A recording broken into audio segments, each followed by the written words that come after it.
Mr. Thomas. Well, thank you very much. Couple of critical things. I was very interested in the youth curfew. I guess you followed the hearings. You kind of know how the members voted on those issues. I haven't watched the most recent debates going on. And you know there's some proposals that have been put before us.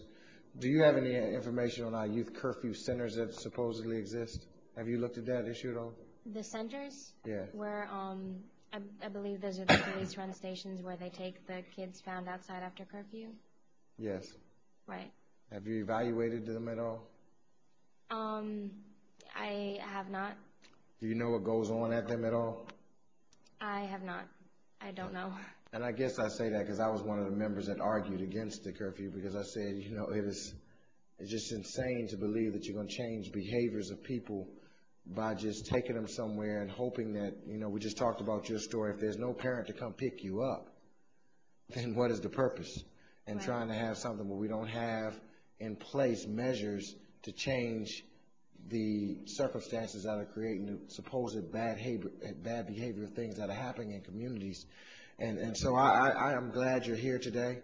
But the other thing I say to everybody at this table, the chairman has created this forum for you. That does not exclude you from any other forum that we have. So any hearing we have, and one of the ways you can affect change, notice when we're here today, Saturday morning when you can get here. And when some of these critical hearings are happening, you all, how many of you have a cell phone? How many of y'all got email service on your cell phone?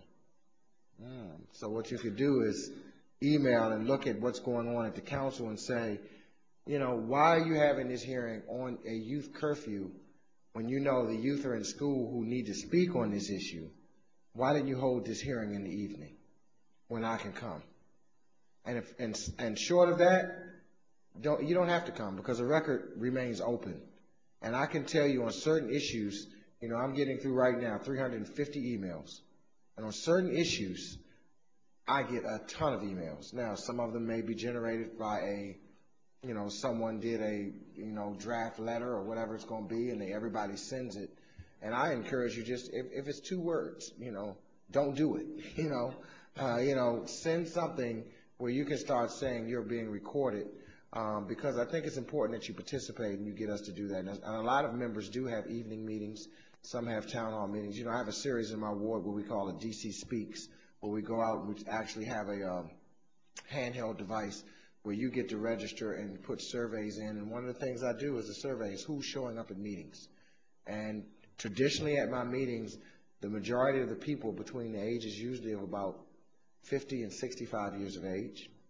The majority of people who participate is usually 60% women and 40% men. And then when you get young people, you don't really show up. Now, sometimes because I have them in rec centers and we encourage people to bring folks, they come, but we survey this information, so it's important that you do that.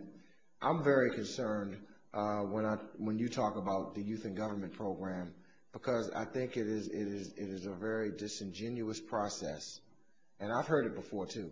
Can I add something? Yeah, go ahead. There was one of the things that I wanted to mention was one of the past directors were fired because she allowed members of the Youth Advisory Council to speak out or to speak freely. I believe her name was Janice Fermi, and she was fired because she let them speak out. And then there was a instance where they changed the speeches of the YAC members before they testify from the council. And my thing is this. I guess you all watch me, and it's not that I don't like any particular person in government.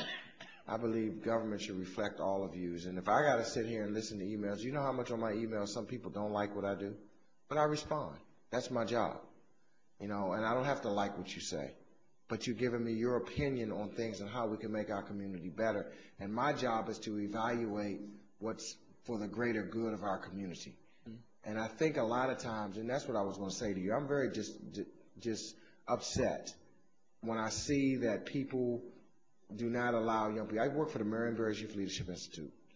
And one of the things I will tell you is that what the young people said when I worked there wasn't always what I wanted to hear. But you need to hear the things you don't want to hear, because you have to evaluate. And then my job is to sometimes try to help educate, or sometimes I have been re-educated on very important issues. And that's why you see me on this council taken into account. We had issues like the gang injunction where we were going to treat 3 people dressed alike, a particular way. And thank God we have a chairman who's sitting next to me who saw even that. I mean, sometimes we want to put, you look at the roadblocks in Trinidad. That's not the final solution to stopping crime. And I cannot stand by and say you should profile people, you should check for IDs, you should this is not the society we should live in. We should have preventive measures in place like the bill I talked about to change cultures. This young man was involved in our system. We don't want you coming home and always being asked for an ID just because you had a problem doesn't mean you're trying to fix it. And if somebody can sit here and tell me that you're not civically trying to change your life, then they're lying to me. I appreciate what you said. I hope people listening and watching understand what you said, how disingenuous it is to have a youth branch of government that cannot speak their minds. That's just the most disingenuous thing, and that's why I spoke about McKinley. That's why I spoke about Hardy. That's why I spoke about Spingarn. Had those students not come up on their own. See, and that's what people need to realize. Revolutions start with or without you. And when the system's not working, they're not going to suppress you because you're here speaking for those kids who could not. And because we're paying you a summer job salary does not mean that you have work rights. There's something called Mr. Chair, what's the act that we use? The Whistleblower Protection Act. That I have to invoke in every one of my hearings where I've gotten emails from witnesses, and if we don't find out from government workers what's going on, there are acts that should protect you. But we know that there have been blatant personnel violations. You just said it. Somebody got fired for letting people speak their mind. What's wrong with that? This is not, this is not a TV show. This is live. I can't determine what you're going to say up here. If you come up here and blast a council member, so be it. So I thank you for being here, and I hope people are watching. And that's why I got up on this Saturday to come, because we need these forums for you, but this is not the only forum for you. Come down here. We sponsored Advocacy Day. We do different things and make sure you're involved. And run for ANC. When I was coming up, there was something called the Neighborhood Planning Council. The Neighborhood Planning Council was this whole thing where young people got elected and you decided what went in your neighborhoods. Look at the history of things that have existed, because some of the things you want have existed, but some people, for whatever reason, remove them. So thank you for being here. Thank you all very much for your testimony, and thank you for your candor.